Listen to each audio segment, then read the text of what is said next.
স্টুডিওতে।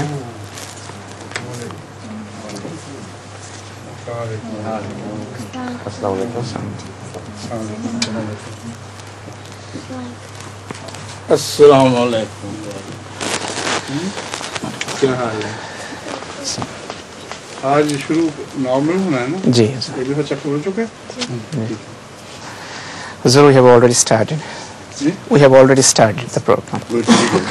Start. So, now, Continue. Ji, the first, I want to put the first question. No, but the previous question have you answered? Ji, everything is complete. We just started anyway. Mir Shaukat Ali Basit Sahab, he comments that it is related with the promised Messiah's sign, that is related to the sign of red ink. That was, he says that this sign was shown to promised Messiah in 1885, and that was Friday the 10th.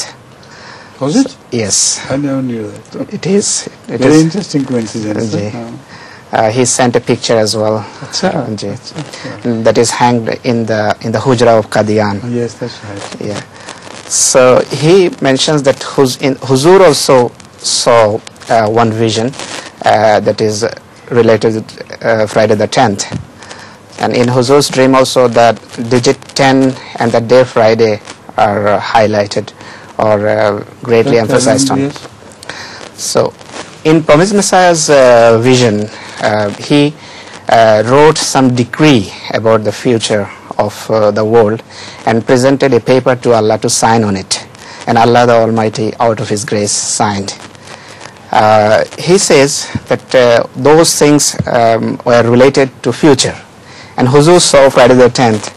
So it is his own commentary, or his own... Very interesting. He's a very intelligent man, and he reads things with depth and tries to understand. But it's hopeful thinking. Let's hope that decree may get fulfilled in our days. Because the same Friday is repeated, and the decree which Allah was going to sign, maybe that decree is about this age. That's what Huzur says. He says one portion is already fulfilled because we see Jamaat is today progressing in a tremendous speed. That's right. And every year we are observing millions of people are accepting Ahmadiyyat by the grace of Allah. So those decrees are getting fulfilled, in fact, in our time. So that was his comment. Jazakallah. Thank him on my behalf. He's a very shrewd person and dedicated as well. Huh? Please. His questions are very difficult and deep. Huh? Oh, sorry, Huzur, can I translate this much? What? Mir Shawkat Ali সাহেব হযরত আকদাসের কাছে একটা মন্তব্য পাঠিয়েছেন। তিনি লিখেছেন যে হযরত মসিহ মাউদ আলাইহিস সালাতু ওয়াস সালামের যে প্রসিদ্ধ নিদর্শন যা আল্লাহ তাআলা তাকে দেখিয়েছেন, লাল কালির যে ছিটা যা হযরত মসিহ মাউদ ইসলামের কাপড়ে এবং পাগড়িতে, এবং তার সাথে যে সাহাবী ছিলেন হযরত আব্দুল্লাহ সনওয়ারি সাহেব, তার কাপড়েও তার ফোঁটা পড়েছে।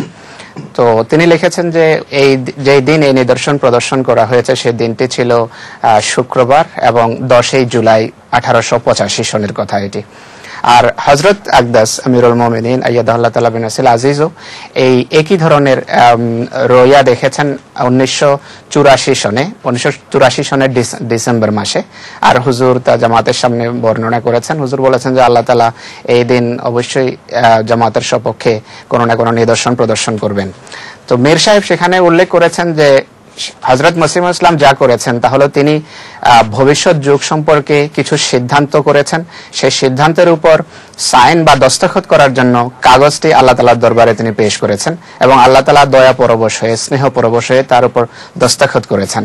তো মীর সাহেবের কথা হলো আজকের যুগে যে সমস্ত জামাতের উন্নতি আমরা দেখতে পাচ্ছি, প্রত্যেক বছর যে লক্ষ লক্ষ এমনকি কোটি কোটি মানুষ এখন আহমদী, গত বছর 1 কোটির উপরে হয়েছে, এই বছর ইনশাআল্লাহ হুজুর বলেছেন যে আমরা 2 কোটির বেশি আশা করি ইনশাআল্লাহ। What was the date of that Islam? 10th of July 1885. अच्छा। जी sir. And Huzur mentioned about this Friday the 10th in a sermon on December 1984. Almost 100 years. Very. তো তার কথা হলো যে যে সিদ্ধান্তের উপর আল্লাহ তাআলা সেদিন দস্তখত করেছেন সেই সিদ্ধান্তগুলো আমাদের আজকের যুগের সাথে সম্পর্কযুক্ত। আজকের যুগে জামাতের যে উন্নতি হচ্ছে এটি আসলে সেই দিনেই আল্লাহ তাআলার পক্ষ থেকে সিদ্ধান্ত হয়েছে। তো হুজুর বলছেন যে হুজুরও একই ধরনের কথা বললেন যে আসলে আমাদের যুগের সাথে হয়তো এগুলো সম্পর্কযুক্ত, এবং শেষের দিকে হুজুর বললেন যে মীর সাহেবকে আমার পক্ষ থেকে ধন্যবাদ জানাবেন, তিনি খুব গভীরভাবে চিন্তা করেন এই বিষয়গুলো। আসসালামু আলাইকুম ওয়া রাহমাতুল্লাহ।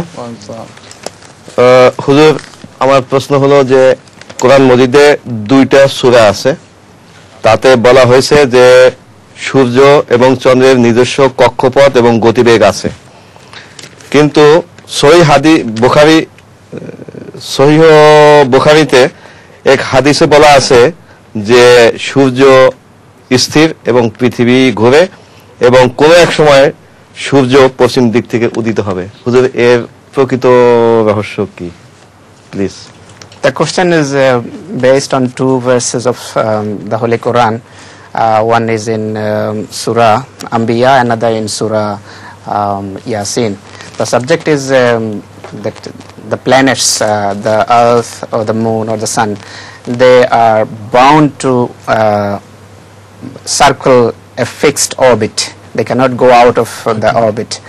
But in Bukhari there is a hadith that says that time will come when this system will be a bit different. The sun today rises from east, but once it will rise from west. So that is metaphorical. So what is the interpretation? Which means that the Western world will also benefit from the son of Rasulullah sallallahu alaihi wasallam, and when the West becomes Muslim, then they will carry the message to the whole world. So instead of East sending the message to the West will accept it and return the message, while the East would have gone astray. So this is the meaning, I think. And nowadays we are preaching from the West, and we are calling the Eastern people to follow.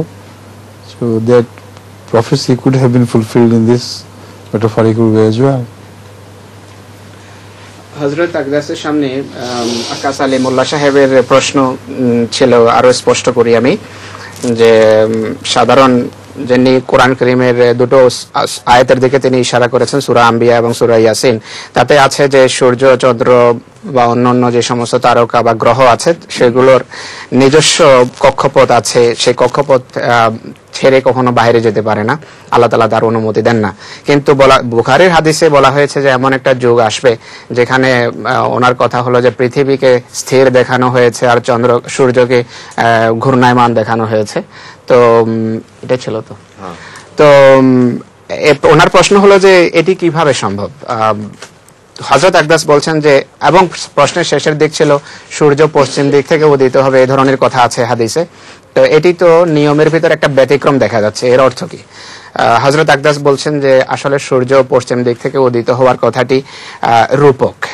এর অর্থ হলো এমন একটা সময় আসবে যখন পশ্চিমা জগৎ হযরত মুহাম্মদ রাসূলুল্লাহ সাল্লাল্লাহু আলাইহি ওয়াসাল্লামের শিক্ষাকে গ্রহণ করবে, মানবে এবং তা থেকে তারা উপকৃত হবে। পশ্চিম থেকে ইসলাম মুহাম্মদ রাসূলুল্লাহ সাল্লাল্লাহু আলাইহি ওয়াসাল্লামের সূর্য উদিত হবে। তো তখন তারা যখন মুসলমান হবে তখন তারা পূর্বের লোকদেরকে পুনরায় সত্যের দিকে ডাকবে, পূর্বের মানুষ সত্যকে ছেড়ে দেবে, সত্য বিচ্যুত হবে। পশ্চিমা জগৎ সত্য গ্রহণ করার পর তাদেরকে বলবে যে আসো মুহাম্মদ রাসূলুল্লাহর শিক্ষা দিকে ফিরে আসো। হুজুর বলছেন আজকে পশ্চিমাদেরকে আমরা আসলে সেই সূর্যের যে শিক্ষা, মুহাম্মদ রাসূলুল্লাহর যে শিক্ষা, সেই শিক্ষাকে গ্রহণ করার জন্য আমরা ডাকছি এবং তারা আসছে এদিকে। আসসালামু আলাইকুম হুজুর। ওয়া আলাইকুম আসসালাম।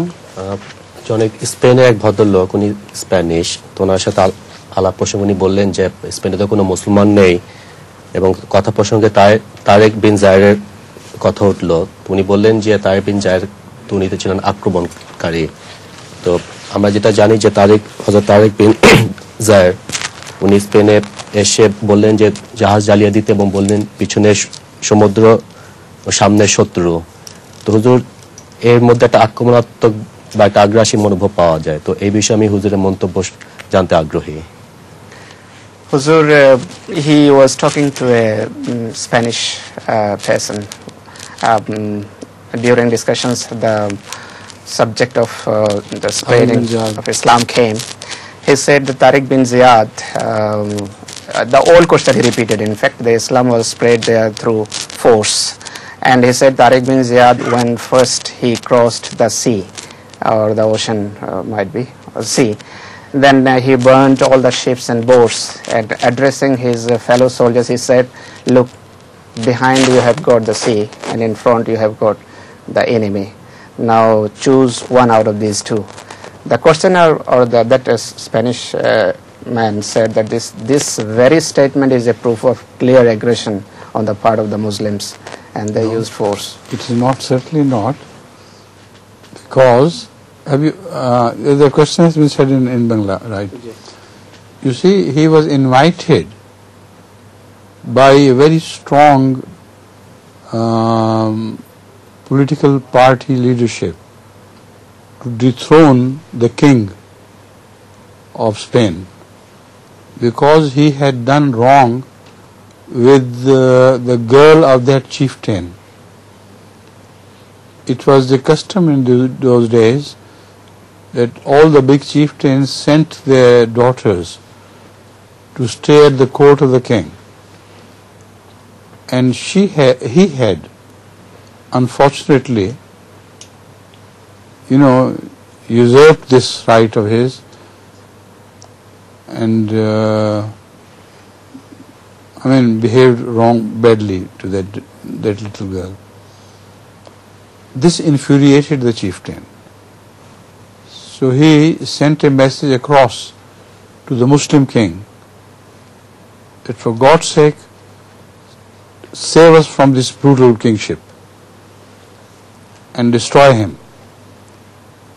That was the purpose, and Hazrat Tariq bin Ziyad came at his invitation. So at that time, they were faced with an army about 10 times more than they were. Huge army. If Tariq's army was 60,000, theirs was 600,000. So how can you call it an aggression? It was an offer of sacrifice. And because the overwhelming enemy was equipped with most modern weapons at that time, so he had offered a sacrifice on behalf of that chieftain. So when they won, they did not convert a single person out of force through their victory. Not one. Because of the Muslims' conduct and extremely beautiful behavior and their kindness to the populace, they started converting to Islam themselves. So this allegation is absolutely without foundation. Huzur, the first 2-3 lines I couldn't follow properly. He was invited by a chief from the south, who, according to custom, had sent his daughter to the court of the king, who molested her honor. This infuriated him, and he begged the Muslim king or Muslim Khalifa of that time to send a force to take his revenge from this king and dethrone this beastly person. হযরত আকদাস আইয়াদাহুল্লাহ তাআলা বিন নাসিল আজিজ বলছেন যে এই যে অপবাদ, এটি সম্পূর্ণভাবে ভিত্তিহীন। হযরত তারিক বিন জিয়াদ কখনো যখন প্রথমবার স্পেনে প্রবেশ করেছেন সাগর অতিক্রম করে, সেখানে তিনি কখনো এক বিন্দু মাত্র শক্তি প্রয়োগ করেন ইসলাম প্রচারের জন্য, বরং তিনি সেখানে যখন গিয়েছেন তখন সেই দেশের এক সামাজিক রীতি অনুসারে বিভিন্ন প্রভাবশালী ব্যক্তি তাদের কন্যা রাজার দরবারে পাঠিয়ে থাকে, আর এই ধরনেরই এক ব্যক্তির কন্যা রাজার দরবারে যখন প্রেরিত হয়েছে তখন রাজার পক্ষ থেকে সেই মেয়ের প্রতি দুর্ব্যবহার করা হয়েছে, তার সম্ভ্রমকে পদদলিত করা হয়েছে। তখন সেই মেয়ের পিতা হযরত তারেক বিন জিয়াদের কাছে সাহায্য চেয়েছেন যে আমাকে এই যে লম্পট এবং এই দুরাচারী বাদশার হাত থেকে আমাদেরকে রক্ষা করুন। হযরত তারেক বিন জিয়াদ তার ডাকে সেখানে তার সৈন্য নিয়ে গিয়েছেন এবং সাহায্যের হাত বাড়িয়েছেন। হুজুর বলেন যে হযরত তারেক বিন জিয়াদ যখন সেখানে যান অত্যন্ত দুর্বল অবস্থায়, দুর্বল একটা সেনাবাহিনী নিয়ে তিনি সেখানে প্রবেশ করেছেন, আর যেই সৈন্যের তাকে মুখোমুখি হতে হয়েছে তাদের সংখ্যা হযরত তারেক বিন জিয়াদের সৈন্যের তুলনায় কয়েক শত গুণ বেশি ছিল। যদি হুজুর দৃষ্টান্ত দিয়েছেন যে 10 গুণ বেশি ছিল। এই হুজুর বলেছেন যেমন তারেকের কাছে যদি 60,000 সৈন্য থাকে তাহলে তার মুখোমুখি যে সৈন্যের তিনি হয়েছেন তাদের কাছে 6 লক্ষ সৈন্য ছিল। তো হযরত তারেক বিন জিয়াদ তো তার সৈন্য দল এবং সাথীদেরকে নিয়ে সেখানে কুরবানি দিয়েছেন, ত্যাগ স্বীকার করেছেন। তিনি সেখানে শক্তি তার কাছে ছিলই না, আর শক্তি কোথায় তিনি ব্যবহার করতেন। আর সেই সময় এক ব্যক্তিকেও তিনি জোর করে ইসলাম ধর্মে দীক্ষিত করেননি এবং মুসলমান বানাননি। পরবর্তীতে মুসলমানদের চরিত্র, নৈতিকতা এবং তাদের ব্যবহার, তাদের উত্তম আদর্শ দেখে মানুষ দলে দলে ইসলাম ধর্ম গ্রহণ করা আরম্ভ করেছে। তাই শক্তি ব্যবহারের, ইসলাম প্রচারের জন্য শক্তি ব্যবহারের যে অপবাদ হযরত তারেক বিন জিয়াদ সম্পর্কে বা মুসলমানদের উপর, এটি সম্পূর্ণভাবে ভিত্তিহীন এবং মিথ্যে। হুজুর, এই প্রশ্নটা রিয়াজ রহমান সাহেব নিউ ইয়র্ক থেকে পাঠিয়েছেন যে রাসূলুল্লাহ সাল্লাল্লাহু আলাইহি ওয়াসাল্লাম আর মসিহ মুহাম্মদের যুগে আমরা কিভাবে তাবলীগ করতাম? From New York, Riaz Rahman, he's a new convert, Huzur. He accepted in 1997. He says, Huzur, how the Khuddam used to preach at the time of Holy Prophet Sallallahu Alaihi Wasallam and at Masih Maud's time. You see, there was no organization of Khuddamul Anbiya and Ansarullah, everything. All the community of men was mixed. Old people and young, even some children participated in jihad. Similarly was the situation with women. So this separation of sub-organizations, Khuddamul Anbiya, Ansarullah, Atfalul Anbiya, is a recent thing. It doesn't apply to the past time. হুজুর বলছেন যে রিয়াজ রহমান সাহেবের প্রশ্নের উত্তরে যে এই ধরনের কোনো ইসলামের ভিতরে সংগঠনের কোনো ভাগ ছিল না, বিভক্ত ছিল না। ইসলামী যে সমাজ, পুরুষ, মহিলার এবং বাচ্চাদের যে ইসলামী সমাজ ছিল সে সমাজ এভাবে বিভক্ত ছিল না, মিশ্র সমাজ ছিল। পুরুষ, মহিলা, বাচ্চা সকলেই তাবলীগের কাজে তখন অংশ নিত। আর আমরা বর্তমানে জামাতে আহমদিয়ার এই আমাদের যে জামাত, এটি 3টি সংগঠনে, উপসংগঠনে ভাগ করেছে। খুদ্দামুল আহমদিয়া, আনসারুল্লাহ এবং লাজনা ইমামুল্লাহ, এগুলো এখন তো আমাদের নিজস্ব, এইগুলো সেই যুগে কোনো অস্তিত্বই ছিল না। ওয়ালাইকুম আসসালাম। প্রশ্নটা পাঠিয়েছেন বাংলাদেশ থেকে খন্দকার মাহবুল ইসলাম, প্রেসিডেন্ট গাইবান্ধা জামাত। উনি বলছেন পবিত্র কোরআন শরীফে আহলে কিতাবীদের অনুসারীদের সঙ্গে বৈবাহিক সম্পর্ক স্থাপন বৈধ করা হয়েছে। আবার কোরআন শরীফের যেমন সূরা নূরে মুশরিকদের সঙ্গে মুমিনের বিবাহ নিষিদ্ধ করা হয়েছে। এখন দেখা যাচ্ছে বেশিরভাগ লোকেই মুশরিক হয়ে যাচ্ছে, মুশরিক হয়ে গেছে অলরেডি। তার প্রশ্ন হলো, হুজুর আকদাস দয়া করে এটা বুঝিয়ে দিন। হুজুর, Khandakar Mahbubul Islam Sahab is president of Gaibandha Jamaat. He sent this question. He says the Holy Quran says that a Muslim man can establish his matrimonial relation with a lady of Ahle Kitab. But nowadays we see another portion is in Surah Nur. He says, Allah says that no way you can marry a idolater. Idolater? Yes. Question is, nowadays most of the members of Ahle Kitab turned into idolaters. So what is Huzur's comment? During the time of the revelation of the Quran, they were still the idolaters in the sense that they started calling Jesus one of the three. Aqnum Salasa they call it. So Quran knew it, but originally they believed in the unity of God, and still, despite the fact that they believe in 3 and 1 and 1 and 3, when you ask them, you are idolaters, they said, no, we believe in one God.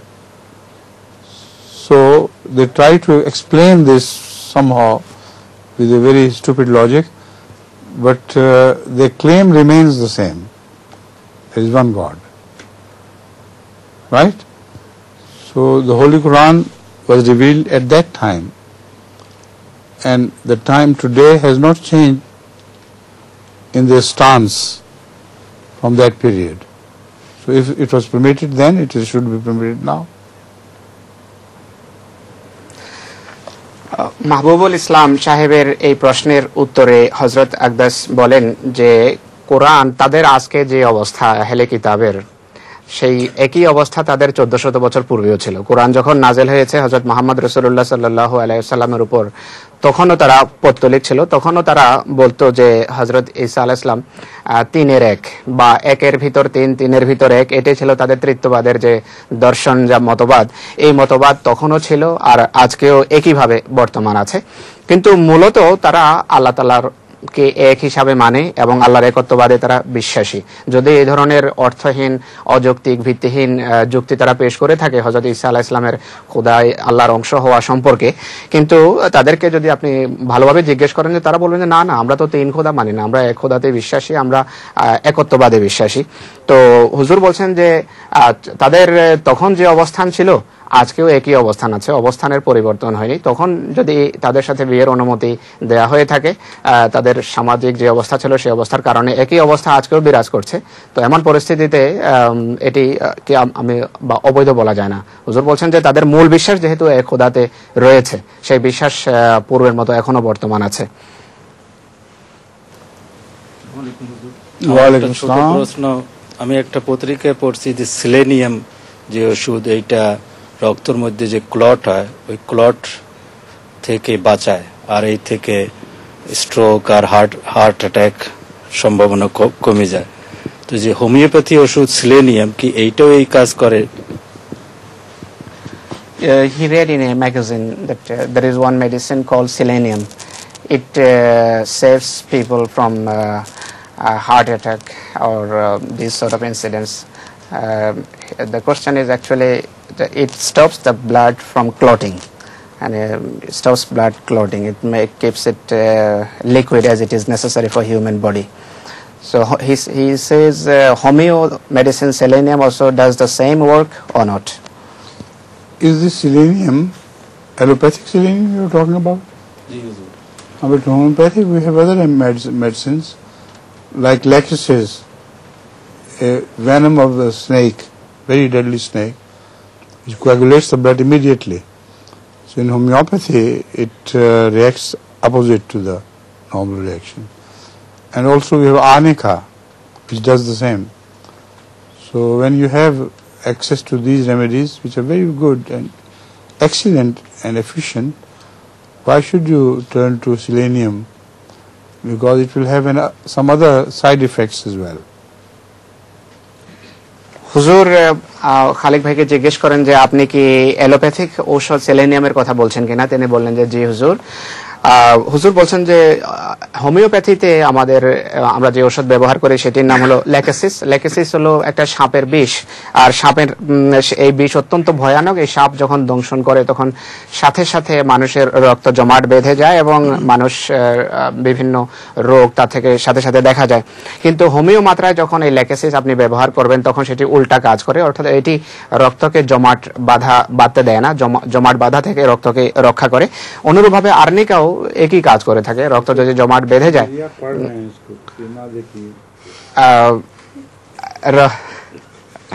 রক্ত যদি জমাট বেঁধে যায় তাহলে arnica এবং Lachesis ব্যবহার করলে রক্তের তারল্য আবার স্বাভাবিক অবস্থায় ফিরে আসে। হুজুর বলছেন যে আপনি এগুলো ব্যবহার না করে অ্যালোপ্যাথির দিকে যাবেন কেন? এটার মধ্যে এটা এই যে হেলথ শপে ওষুধ পাওয়া যায় এটা কি অ্যালোপ্যাথিক এটা আলাদা? It says the medicine we get in the health shops, are these medicines allopathy or homeopathy? They are not homeopathy. The herbal medicine is a different thing altogether. হুজুর বলছেন যে না, এগুলো এখানে হেলথ শপ আছে, এগুলো সম্পর্কে হুজুরকে প্রশ্ন করা হয়েছে যে এগুলো অ্যালোপ্যাথি কিনা। হুজুর বলছেন যে না, এগুলো দেশি ঔষধ বা ভেষজ ঔষধ হিসেবে এখানে বিক্রি হয়। পবিত্র কোরআনে বলা আছে যে তোমরা পৃথিবী পরিভ্রমণ করো এবং দেখো যারা সত্যকে মিথ্যা বলে প্রত্যাখ্যান করেছে তাদের পরিণতি কি হয়েছে। তো হুজুর, আপনি তো অনেক দেশ ভ্রমণ করেছেন, তো আপনার কাছে কোন স্থানকে এই বিষয়ের আলোকে প্রভাবিত করেছে খুব বেশি? হুজুর, he says the question is, the Holy Quran says that siru fil ard fanzuru kayfa kana aqibatul mukaththibin. The question is, Huzur, in the light of this verse of the Holy Quran, Huzur traveled the world extensively. So his question is, Huzur, which place left a remarkable, tremendous impression on Huzur's heart? But this verse is not related to my journeys. It's true. It's a completely different verse. It's an invitation for people to excavate the buried treasures of older civilizations. And when they do it, and through archaeology, they would discover the signs of those people who are buried underneath, and the Quranic statement will be supported by their evidence. This is the meaning. My travels are for a different purpose, to meet the Jamaat and to promote the cause. It has nothing to do with this verse. হুজুর আকদাস বলেন যে আমার বিভিন্ন দেশ ভ্রমণের সাথে এই আয়াতের কোনো সম্পর্ক নেই। এই আয়াত সকল মানুষকে ডাক দেয় যে তোমরা পৃথিবী পরিভ্রমণ করো আর দেখো যে বিভিন্ন যুগে যারা সত্যকে প্রত্যাখ্যান করেছে তাদের পরিণাম কি হয়েছে। হুজুর বলছেন যে এই আয়াত বলছে যে তোমরা পৃথিবীতে বিভিন্ন স্থানে মাটির নিচে যে সমস্ত ইতিহাস চাপা পড়ে আছে, বিভিন্ন জাতির বিভিন্ন গোত্রের, সেই ইতিহাসকে তোমরা খোদাই করো, দেখো, আবিষ্কার করো যে তারা কি অবস্থায় ছিল আর তাদের পরিণতি কি হয়েছে যুগের প্রেরিত ব্যক্তিকে প্রত্যাখ্যান করার কারণে। বিশেষ করে প্রত্নতত্ত্বের কথা হুজুর বলেন যে প্রত্নতত্ত্ব গবেষণার মাধ্যমে বিভিন্ন জাতির বিভিন্ন ইতিহাস সামনে আসছে, তো তাদের কবরস্থ সত্য উদ্ঘাটিত হচ্ছে। হুজুর বলছেন যে এগুলো কোরআনে কারিমে বর্ণিত শিক্ষা এবং কথাকে সত্যায়ন করে যে কোরআন যা বলে গেছে তা একান্ত সত্য। অতীতের ইতিহাস সম্পর্কে, অতীতের জাতিসমূহের ইতিহাস সম্পর্কে, অতীতের জাতিসমূহের সত্যের প্রতি আচরণ সম্পর্কে। তো হুজুর বলছেন আমার ভ্রমণ তো বিভিন্ন দেশে হয় আমাদের জামাতি উদ্দেশ্যে এবং জামাতি কারণে। হুজুর, আমার প্রশ্ন হলো আল্লাহ তাআলা মানুষদেরকে পরীক্ষা করে কেন? কারণ আল্লাহ তাআলা তো আগেই জানে কি জানে বেহেশতে না দুজকে যাবে। His question is, Allah knows whether a man will be hell bound or paradise bound. Still, why he forces a man to pass through so many trials in this world? See, Allah knows. If Allah knows, He knows only what is going to happen. What is not going to happen, He doesn't know. So He doesn't know the void in the future. They have to go through those trials so that Allah may know, Allah may be true in forecasting those trials. If there are no trials, there will be just void in future. হযরত আকদাস বলছেন যে আসিফের যে প্রশ্ন ছিল এটা আরো স্পষ্ট করে দেই। প্রশ্ন হলো যে আল্লাহ তাআলা তো জানেন যে একটা মানুষ কি পরিণতিতে দিনের শেষে সে কি জান্নাতি হবে না জাহান্নামী।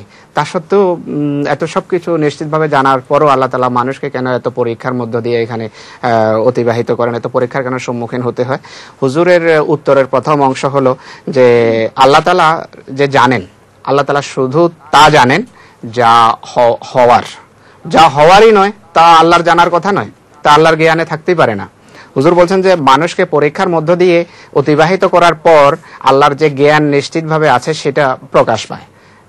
এটাই হলো আল্লাহ তাআলার জ্ঞানের রহস্য।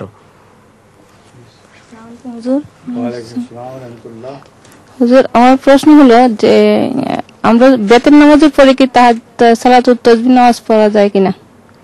Huzur, can we pray Salat Tasbih after the prayer, witr prayer at night? What is Salat Tasbih? What is Salat Tasbih? How do you do that? You know Salat Tasbih? What's it? Tell us. হুজুর বলছেন যে সালাতে তাসবিহ কি হয়, আপনি হুজুরকে বলুন। Have you read Salat Tasbih to have been said by Rasulullah sallallahu alaihi wasallam? Have you read it in any hadith? Show me the hadith. Bring that hadith next time. হুজুর বলছেন যে আপনি কি কোনো হাদিসে পড়েছেন যে হযরত মুহাম্মদ সাল্লাল্লাহু আলাইহি ওয়াসাল্লাম সালাতে তাসবিহ তার জীবনে কোনো সময় পড়েছিলেন? যদি পড়ে থাকেন হুজুর সাল্লাল্লাহু আলাইহি ওয়াসাল্লাম আর আপনার চোখে সেই হাদিস পড়ে, তাহলে পরের অধিবেশনে সেই হাদিসটা নিয়ে আসবেন। So without foundation, meaningless. Next. আসসালামু আলাইকুম হুজুর। ঈদের চাঁদ দেখা নিয়ে গন্ডগোলের কারণে প্রতি বছর ঈদ 2 বা 3 দিন হয়ে থাকে। আমরা এই ব্যাপারে কি নিয়ম অনুসরণ করি? In short, the question is about the sighting of the moon after Ramadan. There is a lot of difference of opinion among the people. In the same city, people celebrate Eid on different days. So how can we overcome this problem? She can. How can she overcome? Yes. You see, we don't have any problem at all, because in Ahmadiyyat we have a system, worldwide system of judging the appearance of moon, witnessing the appearance of moon through new scientific means, and we know exactly when the moon will be sightable. Whether the sky is overcast or not, it's immaterial. And every Jamaat knows, and there is no division in the Jamaat about the start of the Ramadan or the Eid day, etc., etc. So those people who fight with each other, who are unfortunately led by stupid mullahs, what can we do about them? Let them go on fighting. হুজুর, তোমার প্রশ্নের উত্তরে বলছেন যে I don't mean mullah, you know, this is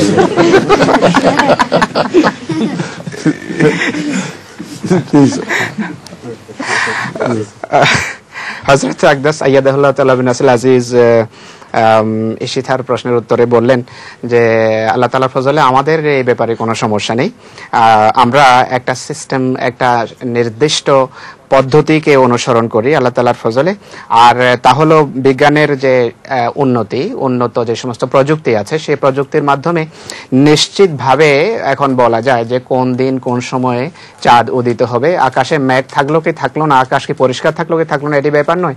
বিজ্ঞানের প্রযুক্তির উন্নতির কারণে এখন নিখুঁতভাবে বলা যায় যে কোন মুহূর্তে কোন সময় কোন স্থানে চাঁদ উদিত হতে যাচ্ছে। তো সেই হিসাবে আল্লাহ তাআলার ফজলে জামাতে আহমদিয়া সর্বত্র ঈদ উদযাপন করে থাকে, এবং আমাদের ভিতর এ ব্যাপারে কোনো মতভেদ থাকে না।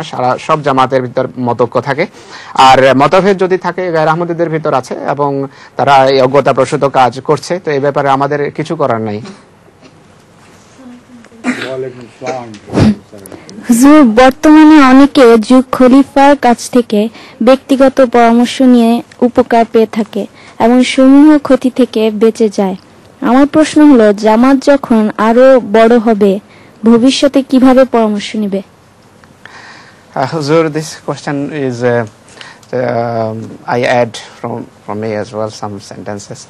It is Allah the Almighty blessed us with the divine Khilafat, and Ahmadis of all corners of the world, they share their happiness and their problems with Imam directly. But time is not very far when it will be almost impossible for every Ahmadi to contact Imam about their problems, their joys and happiness. So what shall we do at that situation? I don't think she will face such a situation. Fortunately, I can take the load easily, and I like people to contact me directly. It is helpful for them too, because many sign of Allah are fulfilled and they see that through this correspondence. So I think this system will continue. Some new aids will be available to the future caliphs, who will employ them to not to avoid the load, but to carry the load with convenience. I mean, nowadays we have mail in which messages are congested, and we are developing a system that all the things which are worth noting are conveyed. And the original letters are also attached in the file. So if there is any special thing, I refer to the original letter and go through it. Otherwise, all the central essential things are mentioned in that brief which is prepared. So a lot of people, Lajna, Ma'ullah members and Uddam and Ansar, help me in doing this. So in future, inshallah, the future caliphs will be also helped in the same sense, and it will be possible for them to carry on the load. হযরত আকদাস আইয়াদাহুল্লাহ তাআলা বিন নাসিল আজিজ শওকতের এই প্রশ্নের উত্তরে বলেন যে আমি মনে করি না যে তুমি এমন পরিস্থিতি দেখবে ইনশাআল্লাহ। আর এটা আসলে হুজুর বলছেন যে তেমন বড় কোনো বোঝা নয়, আর খলিফার জন্য বোঝা নয়। খলিফা নিজে এটিকে নিয়ে থাকেন এবং এটিকে বহন করেন সানন্দের সাথে, এবং এতে অন্য জামাতের সদস্যদের সাহায্য হয় এবং তাদের জন্য এর ফলে খলিফা যখন জামাতের সদস্যদের সাথে যোগাযোগ রাখেন, তখন এর ফলে বিভিন্ন প্রকারের নিদর্শনাবলী তাদের জীবনে প্রকাশ পেতে থাকে। হুজুর বলছেন যে পরবর্তীতে যখন খেলাফতের যুগের সাথে সাথে পরিবর্তন হতে থাকবে, তখন নতুন নতুন বিভিন্ন মাধ্যমও আল্লাহ তাআলার ফজলে সামনে আসবে যা খলিফার কাজকে সহজ করবে। খলিফার যে বোঝা রয়েছে, এটি বোঝা নয়, বোঝা শব্দ হুজুর লোড শব্দ ব্যবহার করেছেন, কিন্তু হুজুর বলছেন যে এটি সেই অর্থে বোঝা নয়, কিন্তু আগামীতে এমন মাধ্যম আমাদের সামনে আসছে যার ফলে এই বোঝা বহন করা আমাদের জন্য সহজ হয়ে যাবে। আর আজকাল যা করা হয়, হুজুর বলছেন যে চিঠিপত্র আসে, চিঠির একটা সারাংশ প্রস্তুত হয়, আর সারাংশ হযরত আকদাসের সামনে পেশ করা হয়, আর সেই সারাংশে হুজুর দেখেই চিঠির যে মূল বিষয় কি আছে সেটা হুজুর বুঝতে পারেন। কোনো ক্ষেত্রে যদি বিশেষ গুরুত্বপূর্ণ কোনো কথা হুজুরের হৃদয়ে খটকায়, তাহলে হুজুর আসল চিঠিটা আনান, যে আসল চিঠিটা আমার সামনে নিয়ে আসা এবং পেশ করো। তো হুজুর বলছেন যে এই কাজে আল্লাহ তাআলার ফজলে জামাতের লাজনা, মহিলা সদস্যরা, খুদ্দামুল আহমদিয়া, আনসার অবিরত খলিফাকে সাহায্য করছে এবং সাহায্যের জন্য তারা দিনরাত প্রস্তুত।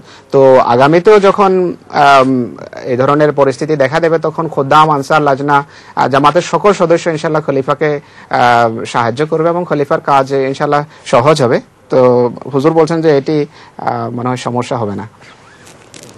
ঠিক আছে জনাব। আসসালামু হুজুর। ওয়ালাইকুম আসসালাম। হুজুর, আমার প্রশ্ন হলো, হুজুর যখন আমরা হাজ্জি দিই আমরা আলহামদুলিল্লাহ বলি, তো যখন আমরা হাই দিই তখন আমরা কোন দোয়া বলি? This question is, Huzur, when we sneeze, we say Alhamdulillah. But what about yawning? Is it yawning? When we yawn, then what should we pray? What should be the prayers, or what should we say?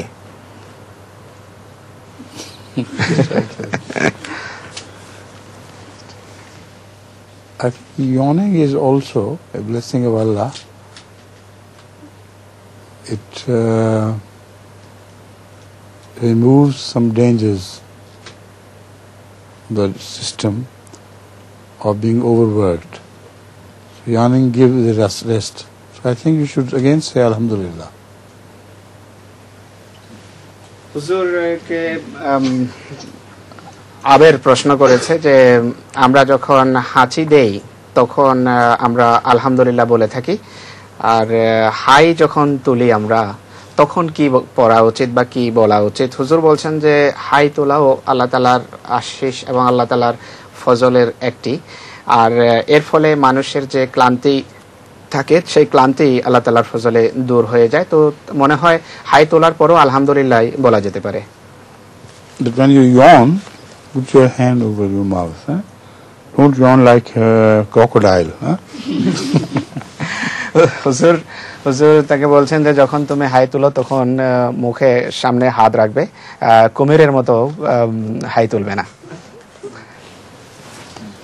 Little one, yes, please. Should I give you some razor for these?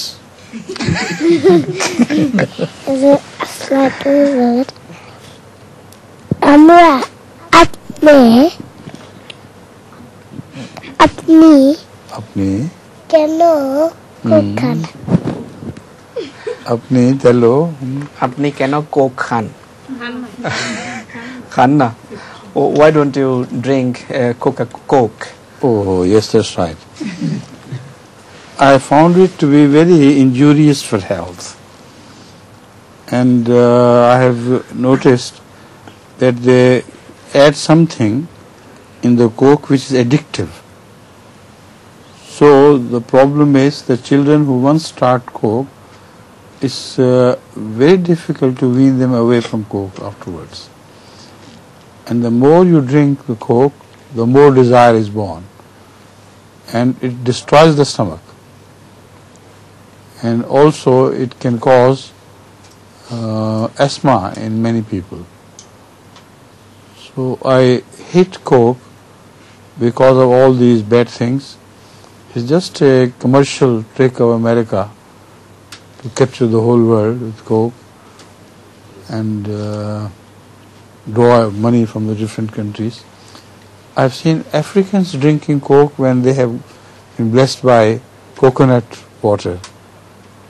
So amazingly, this thing is robbing third world countries of their wealth as well. So whenever I went to, whichever the country I went to Africa, I advised them, admonished them very strongly to boycott Coke and save their dollars, right? হুজুর আতায় রাব্বি নূরের প্রশ্নের উত্তরে হুজুর প্রশ্ন ছিল যে হুজুর আপনি কোক কেন পান করেন না?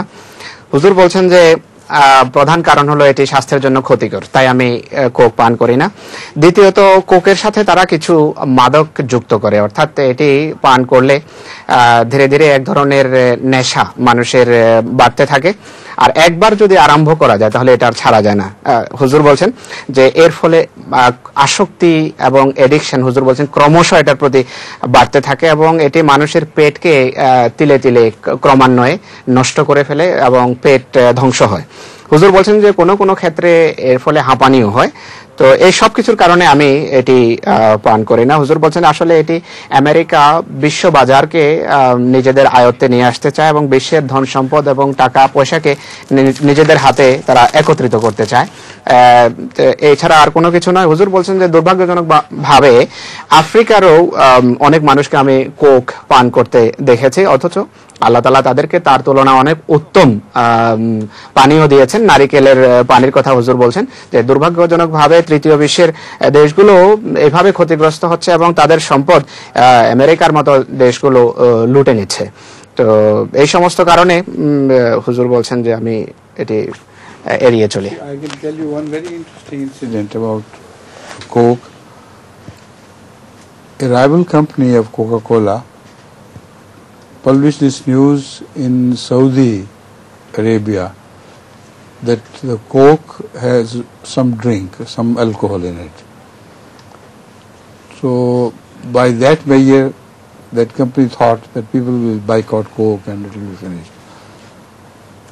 But unfortunately for them, the clientele of Coke was more than doubled after this news.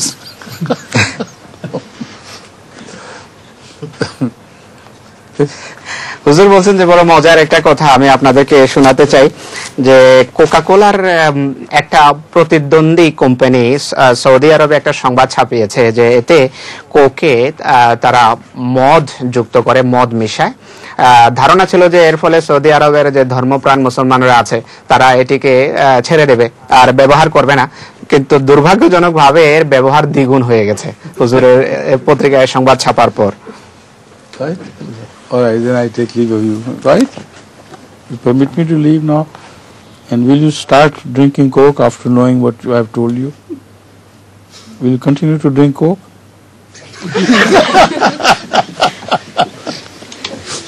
Yes.